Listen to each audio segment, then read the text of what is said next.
నిర్వహణలో ప్రభుత్వానికి చేదోడుగా వాదోడుగా ఉన్న సలహాదారులు మాజీ మంత్రివర్యులు పెద్దలు సుదర్శన్ రెడ్డి గారు, అదేవిధంగా స్థానిక పార్లమెంట్ సభ్యులు నగేష్ గారు, శాసనసభ్యులు వెడ్మ బొజ్జు గారు, రామారావు పటేల్ గారు, శాసన మండలి సభ్యులు దండే విఠల్ గారు, శాసన మండలి సభ్యులు అంజిరెడ్డి గారు, అదేవిధంగా వేదికను అలంకరించిన రాష్ట్ర కేంద్ర మాజీ మంత్రివర్యులు శాసన మండలి సభ్యులు, శాసనసభ్యులు, వివిధ కార్పొరేషన్లకు సంబంధించిన చైర్మన్లు, ప్రజాప్రతినిధులు, ప్రాణ సమానులైన నిర్మల్ జిల్లా శ్రేణులందరికీ మనస్ఫూర్తిగా హృదయపూర్వకంగా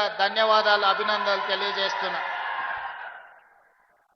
మిత్రులారా, నిర్మల్ ప్రాంతానికి నేను మొట్టమొదటిసారి పిసిసి అధ్యక్షుడిగా బాధ్యత తీసుకున్న 2021 సంవత్సరంలో మొట్టమొదటి కార్యక్రమం పిసిసి అధ్యక్షుడిగా ఈ ప్రాంతానికి నిర్మల్ పట్టణానికి రావడం జరిగింది.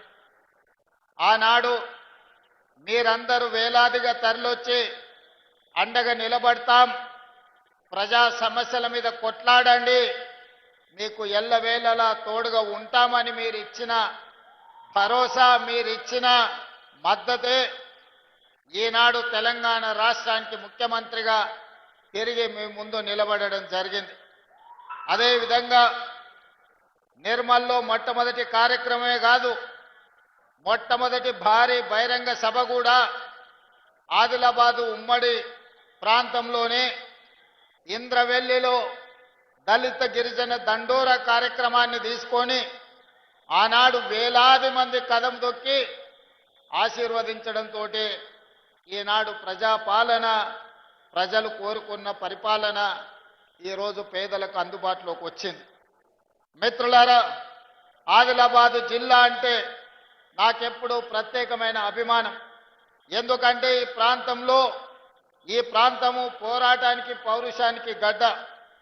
ఆనాడు జల్ జంగల్ జమీనుతో కొమరం భీముడు కొట్లాడినా, లేదా రామ్జీ గోండు తన పౌరుషాన్ని ప్రదర్శించిన 1000 ఊర్ల మర్రి సజీవ సాక్ష్యంగా ఈ ప్రాంతంలోనే ఉంది. ఆనాడు ఈ ప్రాంత అడవి కోసము, ఈ ప్రాంత నీళ్ల కోసము, ఈ ప్రాంత భూమి కోసము కొట్లాడి ఆదర్శంగా నిలబడ్డ ప్రాంతమే ఆదిలాబాదు ప్రాంతం. రామ్జీ గోండ్ కొమరం భీముడిని ఆదర్శంగా తీసుకొని పోరాటాలు చేసి సాధించుకున్న తెలంగాణ రాష్ట్రంలో అత్యంత వెనుకబడిన ఆదిలాబాదు జిల్లాకు ఎంతో న్యాయం జరగాల్సి ఉండే. కానీ జరగాల్సినంత న్యాయము, రావాల్సినన్ని నీళ్లు, చేయాల్సినంత అభివృద్ధి ఉమ్మడి ఆదిలాబాదు జిల్లాలో జరగలేదు.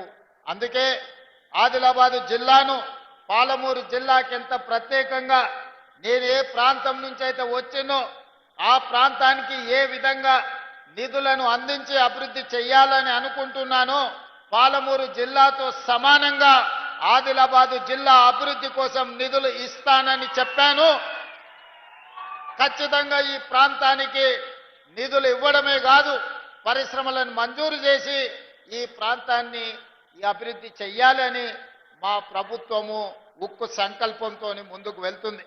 మిత్రులారా, ఈనాడు ప్రారంభించుకున్న చనాక కొరాట కావచ్చు, లేకపోతే సదర్మట్ బ్యారేజ్ కావచ్చు, ఈ ప్రాజెక్టులన్నీ కూడా 10 సంవత్సరాలలో అనుకుంటే ఎప్పుడో పూర్తయి ఈ ప్రాంతానికి న్యాయం జరిగి ఉండేది. కానీ ఏదైనా కారణం ఏమైనా ఉండొచ్చు, ఆ 10 సంవత్సరాలలో పూర్తి కాలేదు. కాబట్టే పెద్దలు ఉత్తమ్ కుమార్ రెడ్డి గారు సాగునీటి ప్రాజెక్టుగా మంత్రిగా బాధ్యత చేపట్టిన తర్వాత ప్రత్యేకమైన దృష్టి పెట్టి భూసేకరణకు నిధులను మంజూరు చేసి ఈనాడు ఈ ప్రాజెక్టులను పూర్తి చేసుకోవడం జరిగింది. కానీ ఇది ఆదిలాబాద్ అభివృద్ధికి సరిపోదు. ఇంతకుముందు మిత్రులు మహేశ్వర్ రెడ్డి గారు, పెద్దలు పార్లమెంట్ సభ్యులు నగేష్ గారు చాలా విషయాలు ఈరోజు ప్రస్తావనకు తీసుకొచ్చారు. వెడమ బొజ్జు గారు నా దృష్టికి చాలా అంశాలు తెచ్చారు. రామారావు పటేల్ గారు చాలా విషయాలను ప్రస్తావించడం జరిగింది. అందుకే ఈనాడు ప్యాకేజ్ నెంబర్ 27 కావచ్చు, లేకపోతే నిర్మల్లో అడ్వాన్స్ టెక్నాలజీ సెంటర్ కావచ్చు, లేకపోతే young India integrated residential schools కావచ్చు, వీటితో పాటు ఉమ్మడి ఆదిలాబాదు జిల్లాకు యూనివర్సిటీ లేదు. ఎన్ఎస్యుఐ యూత్ కాంగ్రెస్ కు సంబంధించిన వాళ్ళు ఎప్పుడొచ్చినా నాకు నివేదికలు ఇస్తూనే ఉంటారు, ఈ ప్రాంతానికి యూనివర్సిటీ ఇవ్వాలి అని. అయితే ఈ ఆదిలాబాదు జిల్లాలో యూనివర్సిటీ మంజూరు చేయాలని నిర్ణయం తీసుకున్న నాయకులు ఎవరికి వాళ్ళు వాళ్ళ ప్రాంతానికి కావాలని వాళ్ళు ప్రత్యేకమైన వినతులు ఇస్తున్నారు. తప్పు లేదు, వాళ్ళు అడగడాన్ని తప్పు పట్టను. వాళ్ళ ప్రాంతానికి యూనివర్సిటీ వస్తే అభివృద్ధి జరుగుతుందని వాళ్ళందరూ ఆశించడాన్ని కూడా నేను ఈరోజు అర్థం చేసుకోగలను. కానీ ఆదిలాబాదు జిల్లాకు ఈ వేదిక మీద నుంచి నేను ప్రకటన చేస్తున్నా, యూనివర్సిటీ మంజూరు అవుతుంది. బాసర IIITలో యూనివర్సిటీని ప్రారంభించుకుందాం. బాసరకు ఒక ప్రత్యేకత ఉంది, చదువుల తల్లి బాసర మందిరం. కానీ ఈరోజు యూనివర్సిటీని కూడా అక్కడ ప్రారంభించుకొని అవసరమైన అభివృద్ధి కార్యక్రమాలను తీసుకొని ముందుకు వెళ్దాం. ఇన్ఛార్జి మంత్రివర్యులు జూపల్లి కృష్ణారావు గారికి నేను సూచన చేస్తున్నా, బాసర IIITలోనే యూనివర్సిటీని ప్రారంభించుకోవడానికి అవసరమైన ఏర్పాట్లు, దానికి సంబంధించిన ప్రణాళికలను సిద్ధం చేయండి. ఈ నిర్ణయం జిల్లా ప్రజలందరికీ సంతోషాన్ని ఇస్తుంది. వివిధ ప్రాంతాలకు ప్రాతినిధ్యం వహించే ఎమ్మెల్యేలకు మా ప్రాంతానికి రాలేదు అని బాధ ఉండొచ్చు. కానీ మీరందరూ అర్థం చేసుకోండి, ఇది వాయిదాలు పెట్టుకుంటూ పోతే మీ ప్రాంతానికి అభివృద్ధి కాదు. అందుకే ఆదిలాబాద్ యూనివర్సిటీ బాసరలో ప్రారంభించుకుందాం. మీరందరూ వేదిక మీద ఉన్న ప్రజాప్రతినిధులందరినీ కూడా సహకరించాల్సిందిగా నేను ఈ సందర్భంగా విజ్ఞప్తి చేస్తున్నా. అదేవిధంగా నిర్మల్ శాసనసభ నియోజకవర్గానికి ఒక అడ్వాన్స్ టెక్నాలజీ సెంటర్ని మనం ఈరోజు మంజూరు చేయాలని అనుకుంటున్నాము. తప్పకుండా మీకు ఏటీసీని ఇస్తాం. అదేవిధంగా స్టేడియం గురించి, కొత్త కలెక్టరేట్ కార్యాలయం గురించి, మున్సిపాలిటీకి సంబంధించిన నిధుల గురించి, ఇతర అంశాలు చాలా వాటిని మహేశ్వర్ రెడ్డి గారు ప్రస్తావించారు, మిగతా శాసనసభ్యులు కూడా ప్రస్తావించారు. అందుకే పెద్దలు జూపల్లి కృష్ణారావు గారికి, పెద్దలు సుదర్శన్ రెడ్డి గారికి నేను సూచన చేస్తున్నా, ఈ సభ అయిపోయిన తర్వాత ఫిబ్రవరి మొదటి వారంలో మీరు ఈ ప్రాంతంలో ఒక 2 రోజులు ప్రత్యేకంగా సమావేశాన్ని ఏర్పాటు చేసి అధికారులతో ఎమ్మెల్యేలతో సమీక్ష చేసి, ఒక రోజు ప్రజాప్రతినిధులతోని సమీక్ష చేయండి. 2వ రోజు అధికారులతోని ఇది సాధ్యాసాధ్యాల మీద చర్చించి సమీక్ష చేసి భూమి అందుబాటులో ఉందా లేదా వాటి వివరాలతో కూడుకున్న నివేదికను మీరు తీసుకొని రండి. ఉమ్మడి ఆదిలాబాదు జిల్లాకు కావాల్సిన అభివృద్ధి నిధులను, అభివృద్ధి కోసం అనుమతులను రాబోయే బడ్జెట్ సమావేశాలలో నేను అసెంబ్లీలోనే ఆదిలాబాద్కు సంబంధించిన ప్రజాప్రతినిధులతో ఒక ప్రత్యేకమైన సమావేశాన్ని ఏర్పాటు చేసి ఆదిలాబాద్కు జరగాల్సిన అభివృద్ధి, రావాల్సిన నిధులను ప్రత్యేకంగా మంజూరు చేద్దామని చెప్పి నేను ఈ వేదిక మీద నుంచి జూపల్లి కృష్ణారావు గారికి సూచన చేస్తున్నా. మిత్రులారా, ఆనాడు డాక్టర్ వైఎస్ రాజశేఖర రెడ్డి గారు, శ్రీమతి సోనియా గాంధీ గారి నాయకత్వంలో మొదలుపెట్టిన Pranahita Chevella project, doctor Babasaheb Ambedkar Pranahita Chevella project ఆదిలాబాదుకు 2.5 లక్షల ఎకరాల నీళ్లు ఇవ్వాల్సి ఉండే. కానీ ఏదో ఆలోచన, లేకపోతే అది స్వార్థమా, లేకపోతే ఆలోచనలో ఉన్న లోపమా నాకు తెలీదు. కానీ 1,10,000 కోట్ల రూపాయలు ఖర్చు పెట్టినా ఇంకా 40-50 వేల కోట్ల రూపాయలు ఖర్చు పెట్టాల్సింది ఉన్నా ఆదిలాబాదుకు గోదావరి జలాలు రావడానికి సాధ్యం లేదు. అందుకే ఈనాడు మన ప్రభుత్వం వచ్చిన తర్వాత ఆలోచన చేసినాం, ఆదిలాబాదు రైతాంగానికి నీళ్లు ఇవ్వాలి అంటే తుమ్మిడిహెట్టి దగ్గర ప్రాణహిత చేవెళ్ల ప్రాజెక్టును కట్టాల్సిందే, కట్టి తీరవలసిందే. తుమ్మిడిహెట్టి ప్రాంతంలో ప్రాజెక్టును కట్టి ఆదిలాబాదుకు నీళ్లు ఇవ్వాలని నిర్ణయం తీసుకున్నాం. దానికి సంబంధించిన సర్వేలు జరుగుతున్నాయి, నివేదికలు తయారు అవుతున్నాయి. బడ్జెట్ సమావేశాల లోపు ఉత్తమ్ కుమార్ రెడ్డి గారికి సూచన చేస్తున్నా, ఈ తుమ్మిడిహెట్టి దగ్గర నిర్మించాల్సిన ప్రాజెక్టు సంబంధించిన సంపూర్ణమైన నివేదికను తయారు చేయండి. ఆదిలాబాద్ రైతాంగానికి సాగునీరును అందించి ఈ ప్రాంతాన్ని ఆదుకుందాం. తుమ్మిడేటి దగ్గర ప్రాజెక్టు నిర్మించుకుందాం. మనకు రావాల్సిన నీళ్లను ప్రతి చుక్కను మనం ఒడిసి పట్టుకుందామని చెప్పి ఉత్తమ్ కుమార్ రెడ్డి గారికి నేను సూచన చేస్తున్నా. అదేవిధంగా ఎర్ర బస్సే కష్టం. ఆదిలాబాదు గూడాలలో ఇక్కడుండే పటేళ్లు చాలా మంది వచ్చి నన్ను కలుస్తుంటారు. సార్ మాకు పోవడానికి దారి లేదు, ఆ ఫారెస్ట్ ఆఫీసర్లు ఇల్లు కట్టుకొని ఇస్తలేరు, మా ఊరికి ఎర్ర బస్సు కూడా రావడం లేదని. అందుకే ఈనాడు ఆదిలాబాదు ప్రాంతాన్ని ప్రత్యేకంగా గుర్తించి మిత్రులు పాయల శంకర్ ఆదిలాబాద్ ఎయిర్పోర్ట్కి సంబంధించిన అంశాన్ని నగేష్ గారు అదేవిధంగా వెడమ బొజ్జు గారు నా దృష్టికి తెచ్చిండ్రు.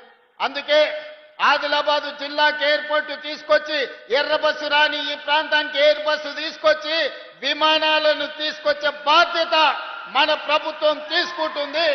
ఆదిలాబాద్ లో పెద్ద భారత ప్రధానమంత్రి నరేంద్ర మోడీ గారి చేత ఎయిర్పోర్టును ప్రారంభించుకుందాం. వారిని ప్రత్యేకంగా ఆహ్వానించి ఎయిర్పోర్ట్ కోసము శిలా ఫలకాన్ని ప్రారంభోత్సవ కార్యక్రమాన్ని చేసుకుందాం. ఒక్క ఎయిర్పోర్ట్ ఉంటే మన ప్రాంతం అభివృద్ధికి పూర్తి స్థాయిలో అనుమతులు రావు.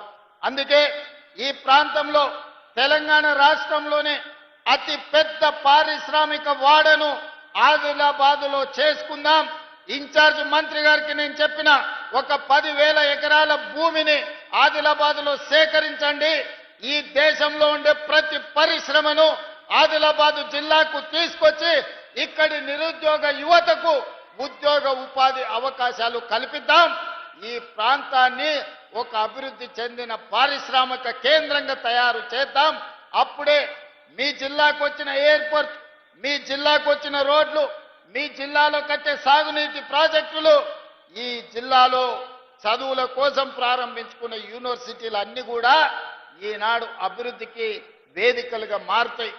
అందుకే వేదిక మీద ఉన్న వివిధ రాజకీయ పార్టీల ప్రజాప్రతినిధులకు నేను విజ్ఞప్తి చేస్తున్నా. ఎన్నికలు వచ్చినప్పుడు రాజకీయాలు చేసుకుందాం. ఎన్నికలు వచ్చినప్పుడు ఎవరి పార్టీని గెలిపించుకోవడానికి వాళ్ళు ప్రయత్నం చేసుకుందాం. ఎన్నికలు ముగిసిన తర్వాత అభివృద్ధి మంత్రంగా మనల్ని ఓట్లేసి గెలిపించిన ప్రజలకు సంక్షేమాన్ని అభివృద్ధిని అందించే విధంగా కలిసిమెలిసి పనిచేద్దాం. భారతీయ జనతా పార్టీ నాయకులకి వేదిక మీద నుంచి విజ్ఞప్తి చేస్తున్నా. ప్రతి 3 నెలలకు ఒకసారి ప్రధానమంత్రి దగ్గరికి వెళ్తున్నా, ప్రతి 10 రోజులకు ఒకసారి కేంద్ర మంత్రుల దగ్గరికి వెళ్తున్నా. ఢిల్లీ నుంచి రావాల్సిన అనుమతులు, తేవాల్సిన నిధుల కోసం కేంద్ర ప్రభుత్వంలో ఉన్న పెద్దల్ని మేమెట్లయితే కలుస్తున్నామో రాష్ట్ర ప్రభుత్వానికి కాంగ్రెస్ పార్టీ మేమందరం బాధ్యత వహిస్తుండొచ్చు. మీరు రాండి, నిస్సందేహంగా మీకేం కావాలనో నిధుల గురించి చెప్పండి, తప్పకుండా చేయగలిగింది చేస్తాం. దీంట్లో రాజకీయాలు లేవు. మన ప్రాంతాన్ని అభివృద్ధి చేసుకోవాలి.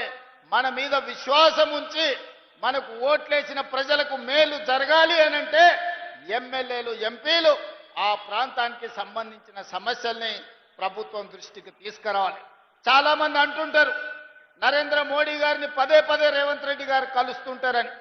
నరేంద్ర మోడీ గారు నాకు బంధువేం కాదు, నరేంద్ర మోడీ గారితో నాకు చుట్టరికమేం లేదు. కానీ వారి దేశానికి ప్రధానమంత్రి అనుమతిస్తేనే ఎయిర్పోర్ట్ వస్తుంది, పెద్ద పెద్ద పరిశ్రమలు వస్తాయి, మనకు నిధులు వస్తాయి.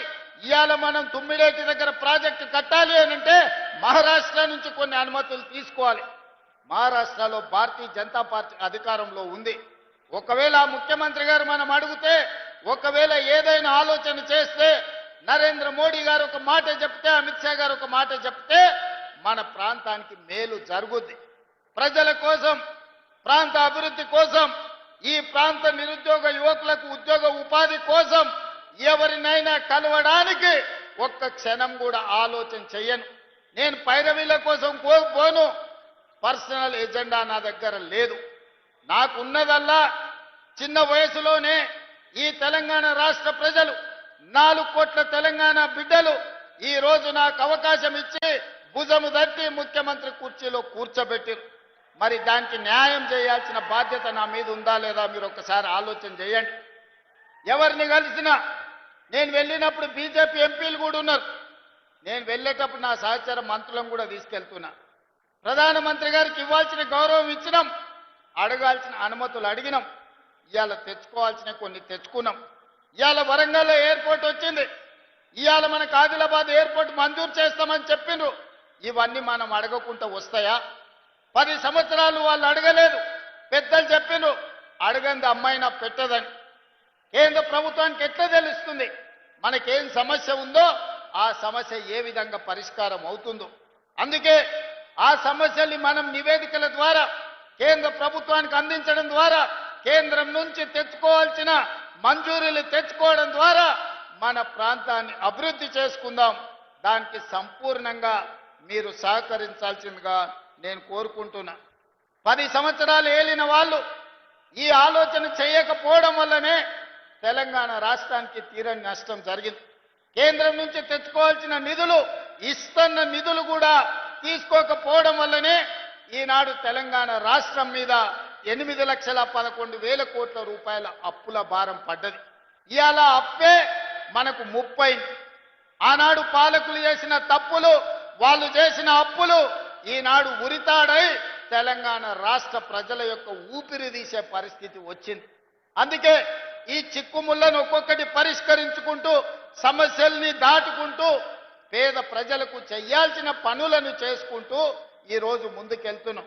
నేను ఈడున్న పేదోళ్ళని అందరిని అడుగుతున్నా, ఆనాడు మీకు ఎన్ని డబుల్ బెడ్రూమ్ ఇండ్లు వచ్చినాయో ఒక్కసారి ఆలోచన చేయండి. ఈనాడు ఈ ప్రభుత్వంలో ప్రతి నియోజకవర్గానికి 3,500 ఇందిరమ్మ ఇండ్లు ఇచ్చి ఇల్లు లేని నిరుపేదలకు నిలువ నీడ ఇవ్వడానికి ఇలా ఇందిరమ్మ ఇండ్లు ఇచ్చినాం. ఇంకా పక్కన మా అక్కలు ఉన్నారు, మా చెల్లెళ్ళు అందరూ చూస్తున్నారు.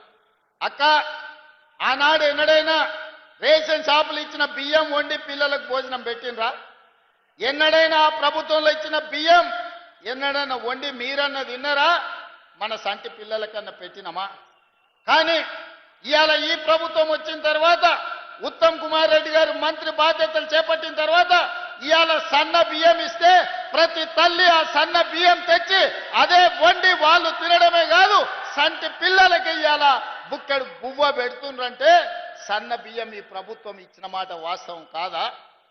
ఇవాళ ఉండడానికి, కట్టుకోవడానికి, పేదవాడికి ఇల్లు వచ్చిందంటే ఇల్లు కట్టుకోవడానికి 5 లక్షల రూపాయలు ఉచితంగా మీకు ఇచ్చిన మాట వాస్తవం కాదా అని చెప్పి నేను ఈరోజు మిమ్మల్ని అడుగుతున్నా.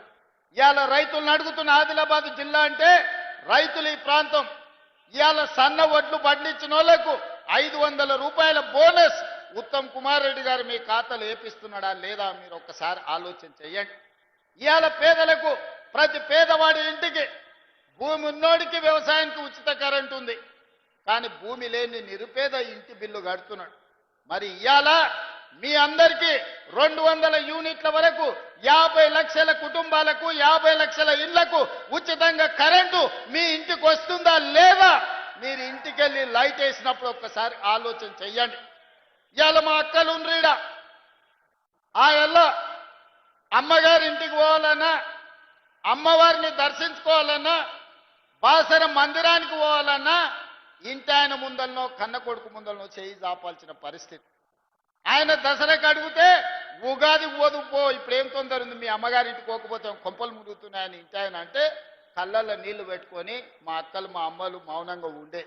కానీ ఇవాళ ఇంటి ఆయన బాయికాడికి పోతే అక్క అమ్మగారింటికి పోయి చూసి మళ్ళీ సాయంత్రం లోపల ఇంటికి వచ్చే పరిస్థితి వచ్చింది. ఇవాళ ఈ రాష్ట్రంలో నేను అడుగుతున్న మా అక్కల పక్కన మీరు ఆలోచన చేయండి.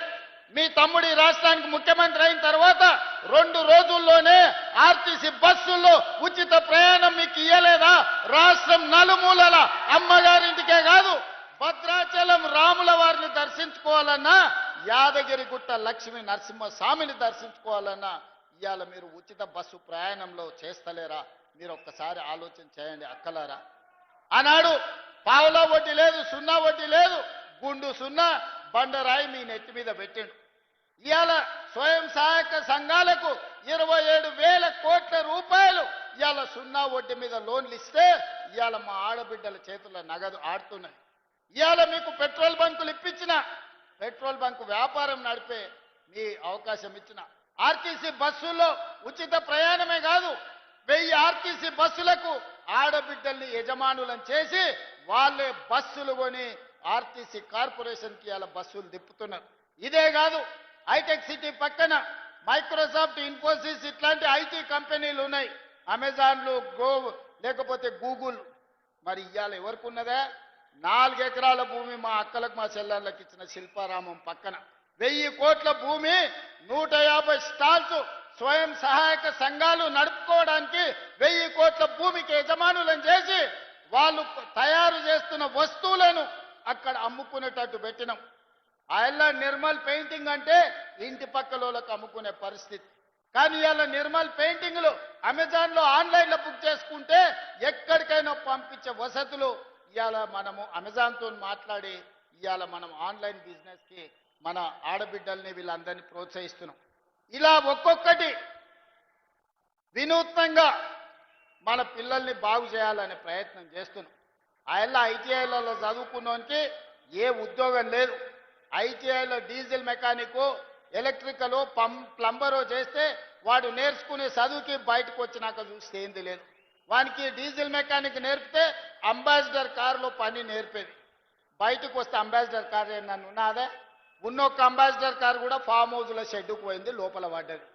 ఇవాళ వాళ్ళు పని చేయనికే రిపేర్ చేద్దామంటే కూడా లేదు. అందుకే ఈ ఐటీఐలో ఉన్న విధానం సరిగ్గా లేదని వాటిని అప్గ్రేడ్ చేసి 2400 కోట్ల రూపాయలు మంజూరు చేసి రాష్ట్రంలో 100 నియోజకవర్గాలలో 100 అడ్వాన్స్డ్ టెక్నాలజీ సెంటర్లను పెట్టాలని ఈ రోజు వాటిని ఒక సాంకేతికపరమైన కేంద్రాలుగా మార్చినాము.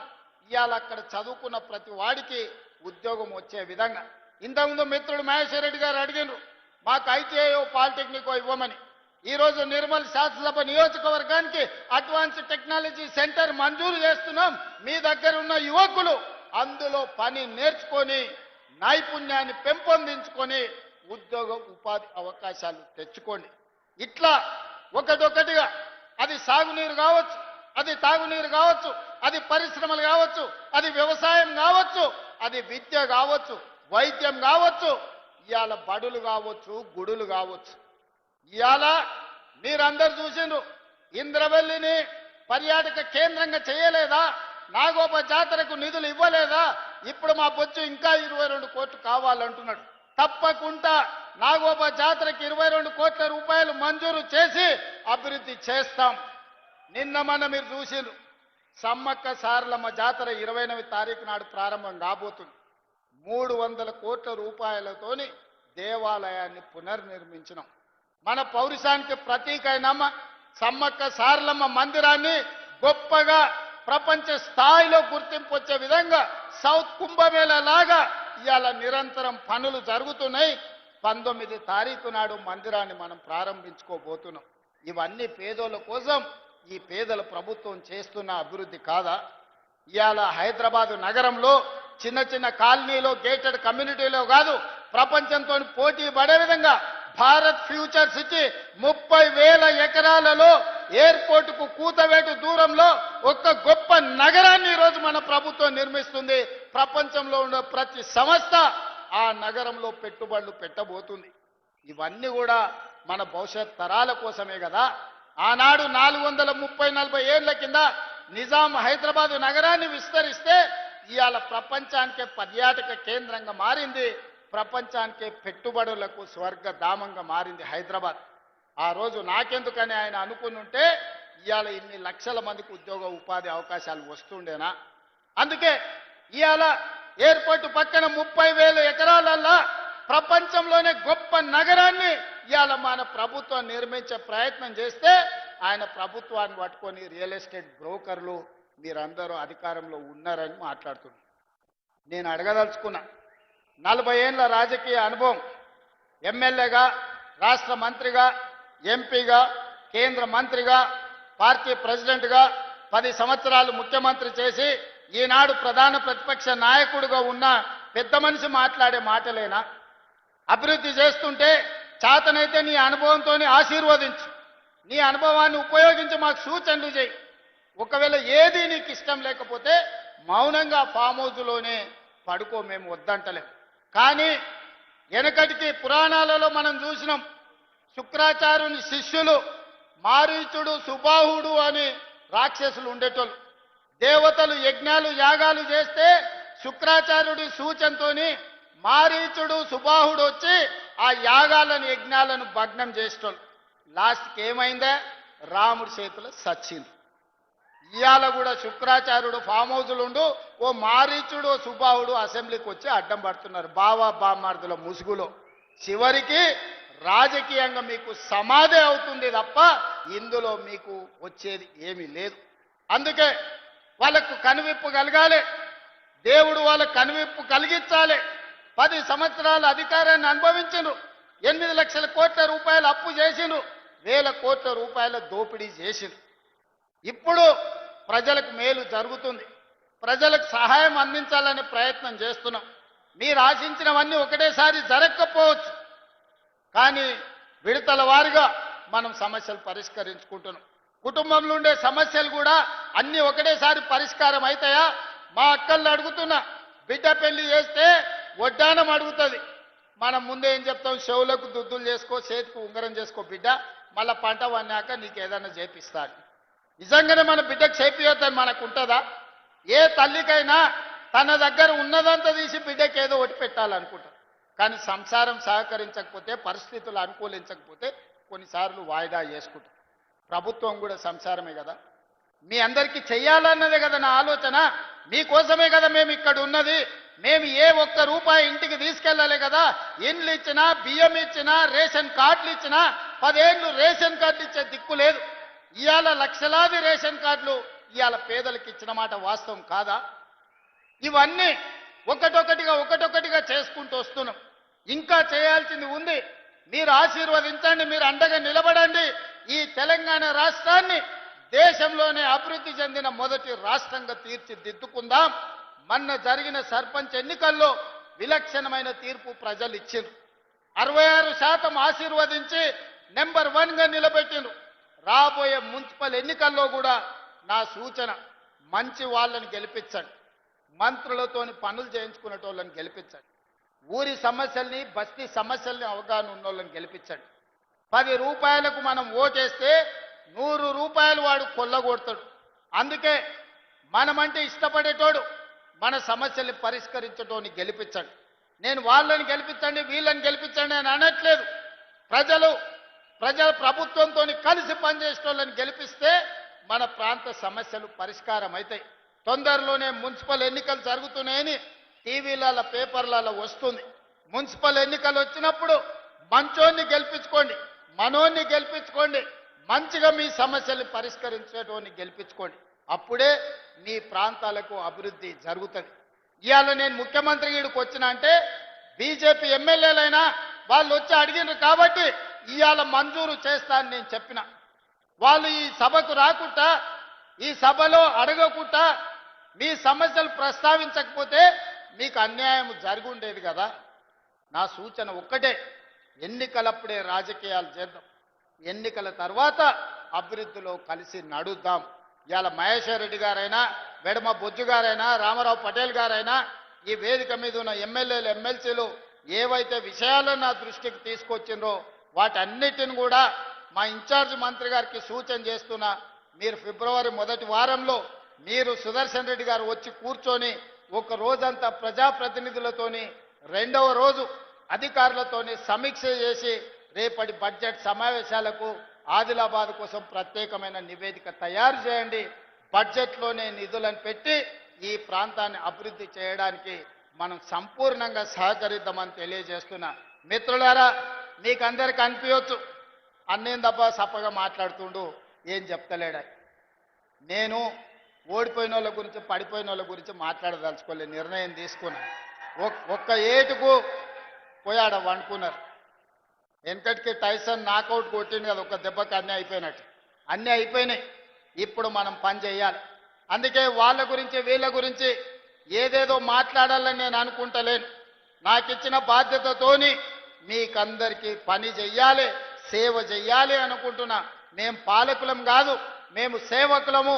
తప్పకుండా మీకు సేవ చేస్తాం, మిమ్మల్ని అభివృద్ధి చేస్తాం, మీ మనసు గెలుస్తాం. రాబోయే ఎన్నికల్లో మళ్ళీ గెలుస్తాం. 2034 వరకు మన ప్రభుత్వాన్ని కొనసాగిస్తాం. ఆదిలాబాద్ సమస్యలు పరిష్కరిస్తా, ఇక్కడికి ఎయిర్పోర్ట్ తెస్తా, ఇక్కడికి పారిశ్రామిక వాడ తీసుకొస్తాం. తుమ్మిడి హెట్టి దగ్గర గోదావరి జలాల కోసం ప్రాజెక్టు కట్టి ఆదిలాబాదును అభివృద్ధి చేద్దామని చేస్తూ మీ అందరి దగ్గర సెలవు తీసుకుంటున్నా. ధన్యవాదాలు మిత్రులారా.